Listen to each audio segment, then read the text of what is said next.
Mike's hot. I got a picture. Mike's hot. Hey everybody. Check. All right.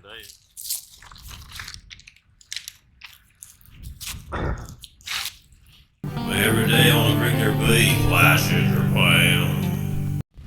All right, everybody. As you know, this is, well, maybe you don't. This is Greg Shipley, right?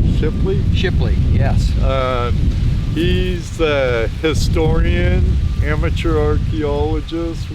What are you actually? I'm a little bit of everything. Grew up a farm kid right here in West Central Ohio.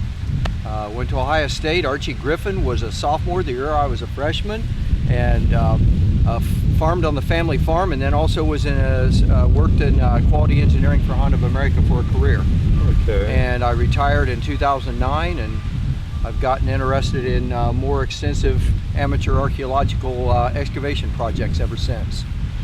Well, I knew when I talked to you, he was going to be a guest on Tuesday Night Hangout Live. And we did a series of like 2 or 3 tests before, because he was talking about how poor his internet service was and network service where he lives. And you didn't believe me. Well, you know. You do now. I got it. I try to be I've got optimistic. the slowest high-speed internet known to man. It was bad. CenturyLink, boo. CenturyLink bad. It was bad. So we decided not to have him on, unfortunately, but he was very nice enough to allow me to come to one of their digs on location and do a little interview. It won't be as long as our normal Tuesday Night Hangout Live, but this man's busy, and looking at you doing your work here on the job, your labor of love, I love it. You have a burning passion. Yeah. And it's neat watching you and your friends firsthand doing it. I'd really love to be able to come back again sometime if you're willing. And this time I'll leave the camera out. You'll have to come back and give us a hand one of these days.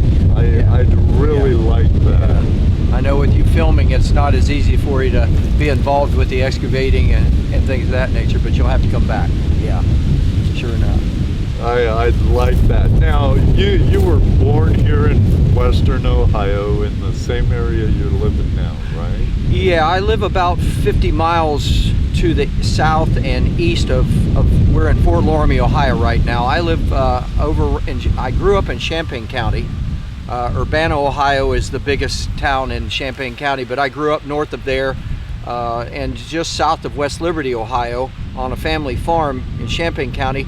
Lived in Champaign County all my life until 4 years ago. An early historic home just outside of West Liberty came up for sale.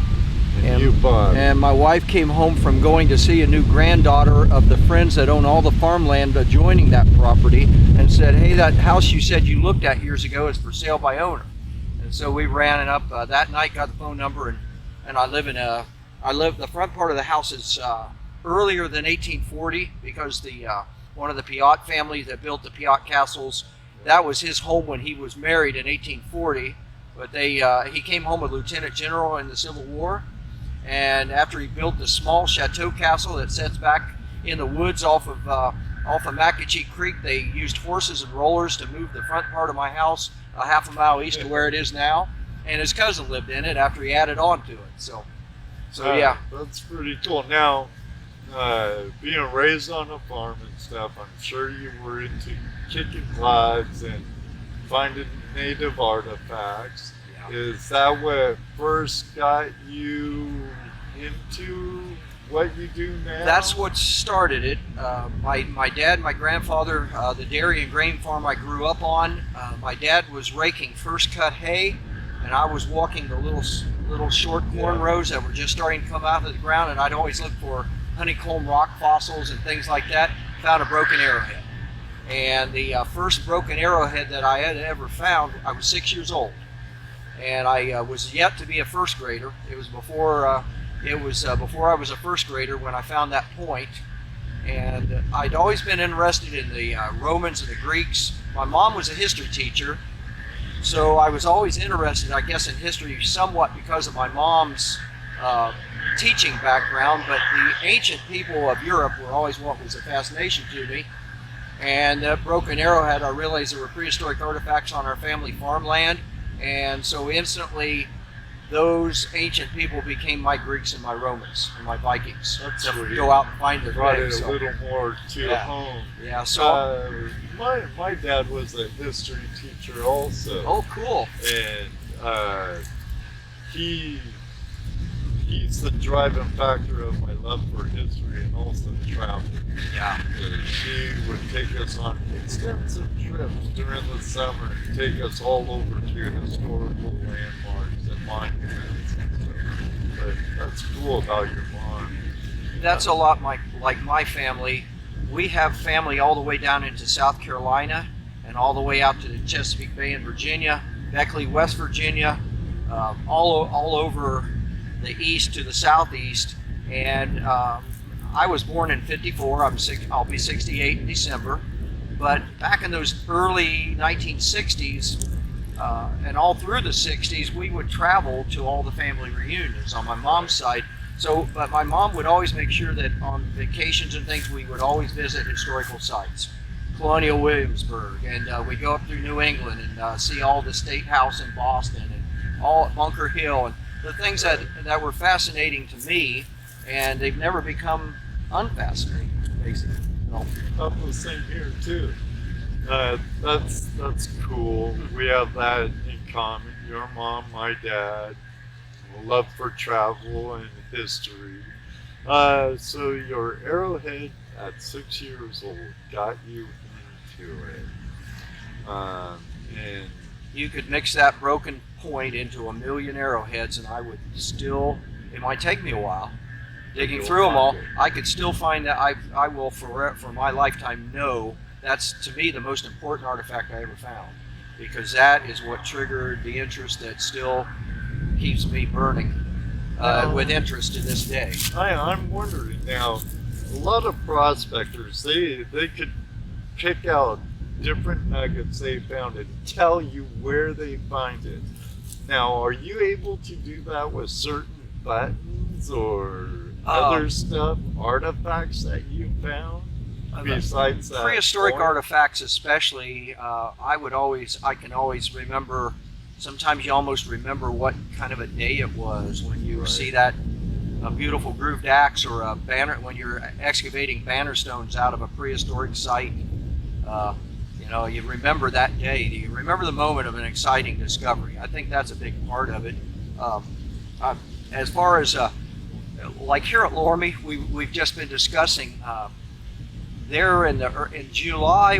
I knew we were at 849 military buttons from this farm have been recovered in the last 9 years. Wow. That I keep a matrix, a constant running matrix of what the different military types are, and we have blown past 900 so fast. I think we're almost to 1,000. It was 131 when we got here yesterday morning to start our 9th anniversary. This is the celebratory 9th anniversary dig of Fort Loramie site when it began out in the front field in 2013. On September 30th to October 2nd. So when you're thinking that I've found probably in excess of 700 eagle buttons in the last 9 years, not only here but also at my friend Ian McAtee's Greenville Creek site, you look at a button and you remember finding buttons, but they're all the same. You look at a bunch of eagle buttons, they're all the same, but prehistoric relics or a nice coin, Right. and things like that. You look at the coin, you remember instantly where it came from, and things like that. Like Yeah, the gold one. Yeah, like we were talking about yeah, the earlier. Spanish cob coin. Yeah, But that's super neat. Now, the flag, are you the president of the Wayne Legion research well, group? as far as I'm concerned, everybody's an equal with our group. I do work at coordinating the activities. They've said, Greg, figure out the plan. We'll go with how you want to lay out the project and how we do the dig. I do coordinate it. I ordered the flags from. I ordered ourselves. I created a design and ordered the flags. Some of the guys have Wayne's Legion Research Group T-shirts. I think it helps. It's nice to be able to do something for the guys that work so hard with our projects. And I do kind of brainstorm at times to get the permissions on different sites and go in and do actual excavation projects. And so it's nice to reward all the guys with something, because a lot of time the materials we recover, it's a thrill, and we'll always have the imaging and the programs that I create out of it. But a lot of this material goes to the owners of the properties. It's not like we're coming here and spending our energy just to get something that we can either keep ourselves or sell. Right. I think all of us have got plenty what we consider our own personal collections, but when we work in a group as this, in unison with each other, this all stays with the owners of this property. I think that's really great, and the owner's a super nice gentleman. Yes. Now, do any of them go to local museums and stuff too? Any of the artifacts you find? Champaign and Logan counties, I've made donations to both of those Historical Society museums. Logan County Historical Society, a lot of the Shawnee villages that Benjamin Logan and George Rogers Clark destroyed in the 1780s. For the last 30 years, I've had access to McKeestown, Melunthestown, Wapatomica, portions of those sites that are on private farmland, because I grew up with all the kids who own them now. And so that's one thing. I grew up, the Shipley kid who rode his bicycle all over northern Champaign County and Salem Township looking for arrowheads. All the farm families were always very receptive to letting me walk fields, right, and things of that nature. Now their children, who I went to school with, they owned all those historic villages, and when they started not plowing and minimum tilling farmland back in the 90s, we decided that we would see if we could indeed, we wanted to see if they actually really did exist, those Shawnee villages. And so we went out metal detecting, and my friend Wendell and I, the first time we ever went out with one detector, he owned half of a detector, and I'd gotten a detector in 1966. It was now I'm kind of blank. My mom and dad got it for me for Christmas. It was a Sears Treasure Hawk, Jetco, I think it was. I went around the outside of my home that I grew up in, but the front part was built in 1834. And I found a lot of nails and all the trash of everybody that ever lived there before I was a kid. And that detector never got used again. And that sits in my relic room as a reminder, if you don't take a detector out, it's never going to find you anything. Because that's the only metal detector I've ever owned that I haven't found great stuff with. Because I never took it out. But so we went out to McKeestown, and I was the shovel man, and my friend Wendell was trying to figure out this detector. He just bought half interest in it. First thing I remember we dug was a big caliber musket ball. Well, it could have been Pioneer. Maybe it was Indian. Next thing we flipped out of the ground was a brass blade of a brass pipe tomahawk. And we were hooked from that moment on. So we found, we've spent 30 years, and I still work all these historic Indian and pioneer sites out in fields are a favorite after the farm crops are off. And so I made a donation of historic Indian trade goods to the Logan County Historical Society. In 2003, Champaign County, a group of people asked me to do an excavation on the location where supposedly the 1807 Champaign County Jail, a one-story log cabin had been built to serve as the first county jail, but Simon Kent resided in it for a period of time when he was in danger of being arrested for bad surveys down in Kentucky. And so I made a donation of a lot of the material that we recovered during that jail site dig to Champaign County. So yeah, I try and there's some things I've donated here to the Loramie Historical Society from this site also. You also have a dig going on in Port Recovery, a little to the west of us. We were given access to a property that had late 1800s two adjoining backyards that had 1880s Virginia or Victorian houses on them that had been torn down. The guy's going to build apartment complex there, but he gave us the go for that, so we did a small excavation there. We're planning on going back here later on this year.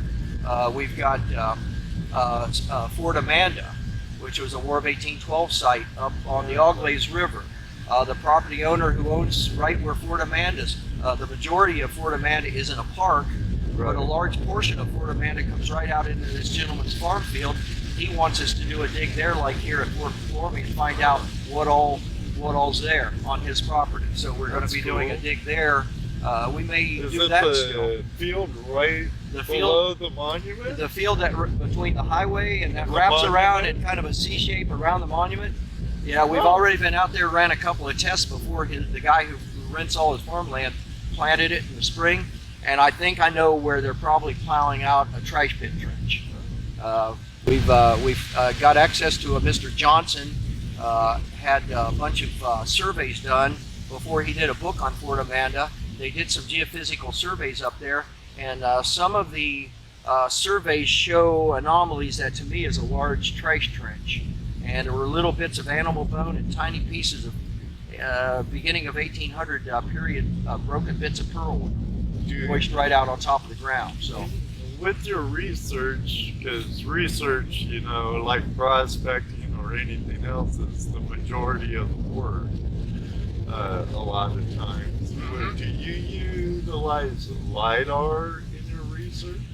I've not only when someone else has provided me with some of that data. I do own my own ground penetrating radar system. I went up to GSSI in Greater Boston area back in 2011, got training, and came home with at that time a SIR 3000, which was the top of the line ground penetrating radar back in that period.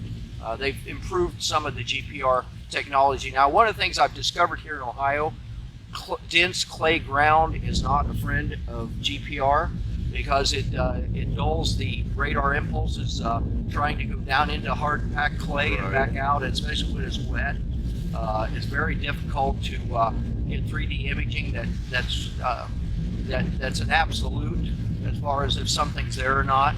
There's a lot of anomalies that can be conflicting, but it is a nice tool because you roll over the top of where brick foundations or something along that stone. Right. We found stone root cellars, we found brick-lined wells and privies and things of that nature. You know right where they are when you see those squares.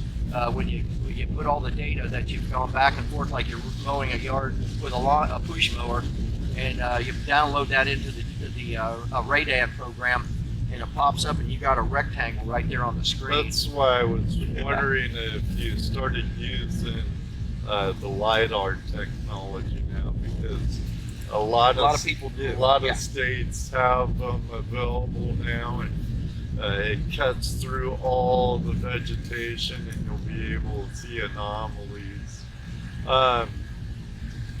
Shoot, I could sit here and talk to you all day about a bunch of stuff, Greg, but I know you're busy. You have a bunch of gentlemen here, all a bunch of great guys, getting dirty and looking for artifacts, all having a good time. I appreciate the invitation. I hope I get invited back again sometime. But I know you gotta get back to digging, and I know one day you're gonna have to get better internet so we can get you on the live show. Hey, hasn't our current president, isn't there a great big bill where we're all going to get really good free high-speed internet here coming up? I hope it comes to West Liberty, Ohio. I'm waiting for it out there just east of town, out in the countryside. Right. But yeah, Ed, I'm really glad you got to come up here today and take a look-see at the way we do some of our a lot of it's not just metal detecting. We're using excavation processes where we go down 3 inches at a time, keep going down in 3-inch increments and 10 by 10 grid units, and it's amazing when you are scrutinizing every little bit of 100 cubic feet of ground Then you know, and put it through the screen. Yeah. It's amazing what's in the ground that nobody knows is there until you start looking for it. Right. And that's a thrill that knowing that places like this still exist all over the United States. So I think it's neat. Yeah. I just was out in Virginia at Williamsburg a week and a half ago, and I did get a chance to go about 45 minutes south of Williamsburg down to a little area in Isle of Wight County. A gentleman named Bill Dancy. It's amazing. He does incredible research, and research is 90% of why we're as successful as we are. We found a lot of sites you can look in an 1860s or an 1880s atlas and find where it shows that there's a black square on a township map, or there maybe is a house. But when we go over to Ohio Historical Society and places like that, and we research the survey records, where the surveyors, as they're doing their surveys, and like Israel Ludlow and Sullivan and a lot of those really early surveyors, they would when they'd be pulling back and forth across the sections, many times in their survey notes they'll say crossed military road at such and such number of lengths, or they'll say old Indian cabin or old clearing, where Indian village, things like that. And you can correlate that to a modern map and figure out how many rods in from wherever the still the same quarter section line is now. And it is amazing how lots of times those spots are exactly where those old survey records over in Ohio Historical Society say they are. That kind of reminds me with the point where out west, when I used to prospect a lot out back home, I used to go over Conservation Corps documents and the engineer notes and stuff. And I know a lot of mappers who would do like USGS maps and stuff. Yes. They didn't always put stuff on the maps deliberately. Yes. And a lot of stuff you could actually, what they did put on the map, you could actually correlate with the notes from the Conservation Corps. And like you said, 90% of it is research.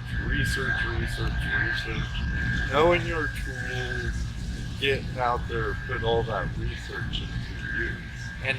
And work with a rapport as far as working to get permissions. Yes. That's an important thing too. Approaching the property owners in a manner that they'll be receptive to is all important. Fleckenstein's a farm family. They've always been a farm family. I did not come here the first time I ever came to talk to them about doing a project. I didn't come in a suit and tie. Right. I came in a pair of jeans and a nice flannel shirt. Trying you just want to kind of blend in with the people that you're talking with. And, to be honest, I can't picture you in a suit and tie, though. Only when I have to. Yeah. Only when my wife makes me. Right, I hear you. But yeah, it's all important. Working with letting the property owners know what you're expecting has a great potential of being there. Giving them a little bit of background information on it, and then being straight out with them about what you'd like to do. As far as if you're wanting to do a preliminary detecting just to see what you might be able to find in the way of period items, that's one thing. If you're interested in doing an excavation, a lot of people, they're not going to let you tear up the yard. Ed's just seen. We have been taking 10-foot squares out of around an 1820 house for the last 3 years. Found a stockade wall last year, and probably 3,000 1790 to 1798 U.S. military relics in the last 3 years, right in the yard, and we shove the yard away in 10-foot areas by hand, and then we push it back in with either dozers or backhoes, and then I grass seed it. It's got a new yard, but most people don't let you take their whole yard out. Well, I've seen where you've reclaimed some stuff before, and It looks like a yard again. Yeah. We got the fort, the ends of the stockade wall we found last year marked with cones and steel stakes, but it's a yard once again that they mowed all summer. So I would say next to research permissions is you never want to trespass. No. Always respect people's property rights. You gotta have the permission. Individual have permission, and then great things. You're saving history every year here now. Well, for a long time. in 2013, there's a sign out by the road that anybody that drives by on State Route 66 says this was the location of 1796 or 1769 to 1782 Louis Pierre de Loramie's Indian trade store, burnt by George Rogers Clark and Benjamin Logan in 1782, and then Wayne identified this as a key strategic location for his southern end of a land portage trail for his military road up to the St. Mary's River. They could put supplies in at Pittsburgh, Pennsylvania, float them down the Ohio River up to the Great Miami, and then bring them up the Great Miami as far as here. Loramie Creek is a feeder stream of the Great Miami, but this was about as far as they could go. They could put them on land here and go 11 miles up to St. Mary's and go all the way to the Maumee Rapids. And between Pittsburgh and the Maumee Rapids, your supplies were only on land for 11 miles. Huh. So Wayne was he was a strategically brilliant man, as far as being a great leader. Why did they call him Mad Anthony Wayne? He was brash about things. He was in the American Revolution. He did some. He was at the front of his troops. He was not one of these guys said, "Hey, go take that fort." So he didn't stand on the hill while all his soldiers died. He was in the front lines. He was with the troops when they attacked in the middle of the night the Hudson River at Stony Point. That really gave him his name. They attacked with a bayonet attack on the British fort during the American Revolution on the Hudson River at Stony Point, and all the weapons were not loaded. He forbid the soldiers to have loaded weapons. He didn't want to give a surprise. But after Fallen Timbers, which was really the culmination of the 1794 Ohio Indian Campaign against all the Native Americans who'd been out of control since St. Clair's defeat in 1791, he defeated the Indians up around the Maumee-Toledo area at the Battle of Fallen Timbers. They all retreated back to Fort Miamis, which the British had built a fort on American soil in 1794 against the treaty that had been signed in 1783 at the end of the American Revolution. Wayne rode around the outside of the British earthwork fort, cursing them. And the British commander, I think his name was Campbell, he said it was with the greatest restraint that his troops kept from like lighting the match to the cannon from all the insults he was hurling at them. But he was riding around the fort cursing them. And I always believed that this was as this supply depot here. I always believed that he thought that this was going to be his key staging area for when he got an opportunity to go back up and push the British out of Fort Miamis. But of course it never came. They gave everything back up in 1796. So that never occurred. Cool. Well, thank you for the nice history lesson. Yes, Ray. sir. Great to meet you, Ed. Same here. Yeah. Good, bad internet at my home or not. So. That's right. That's right. Everybody, thank you for joining us, and thank you. We'll all be having another video with some of the artifacts and digs and stuff. This interview will be all by itself. Thank you for watching. If you're not yet a subscriber, please hit that subscribe button and ring the notification bell. And don't forget about Tuesday nights Hangout Live. Tuesday night Hangout Live. Every Tuesday night for the past 5 years and longer. Hopefully, every Tuesday night at 8 p.m. Eastern Standard Time, where we have guests, much like Greg, but obviously he's here because we couldn't have him there. Yeah. Oh, thanks everybody for joining us. Thanks again, Ed. Greg. Yeah, thank you. Appreciate it. Thanks everybody. Ah. Every day on a regular beat, flashes are playing. That's a cut. Okay. Hope that works for you. So do I. That wind